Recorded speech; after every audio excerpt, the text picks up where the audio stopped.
world is controlled by a powerful group who have globalised our planet in one spectacular swoop.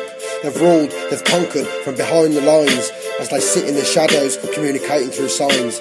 They know no boundaries, nor answer to the law. They've manipulated our history from famine to war.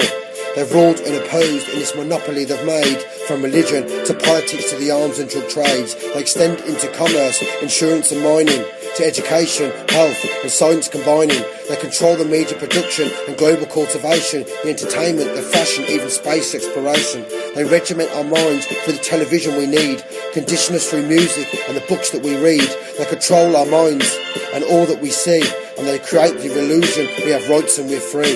They want more and more power by enforcing new rules, taking away our freedoms unnoticed by fools. So pay attention next time to a news flash or events, like a terrorist attack with the white suits in the tent.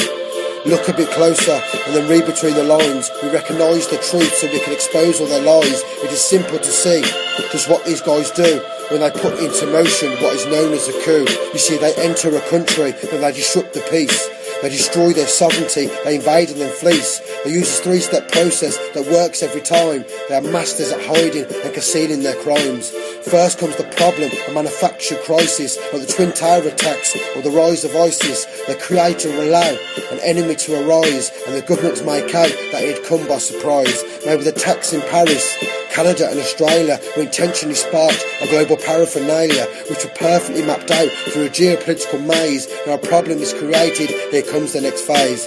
Phase number 2 is the reaction to the first. There's a public in mourning because they're angry, they're hurt. There's a televised debate, a national anthem or song. Now a thorough inquiry to see where they went wrong. They come to the conclusion that they slipped through the net, and by us having freedom we add to the threat. Now the public are in fear, with the government the defender. Public unaware to suit their global agenda. The final step unravels in their sinister plans. They introduce new laws, legislations and bans. This is the solution to avoid any future attacks. Now the government and corporations make watertight pacts.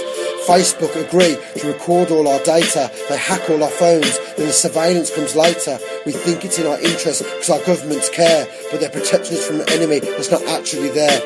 All these global events are just a consequence of chance. They're a plan in motion for our governments to advance to the point where all our freedoms are gone. Now our choices and voices are soon to be none.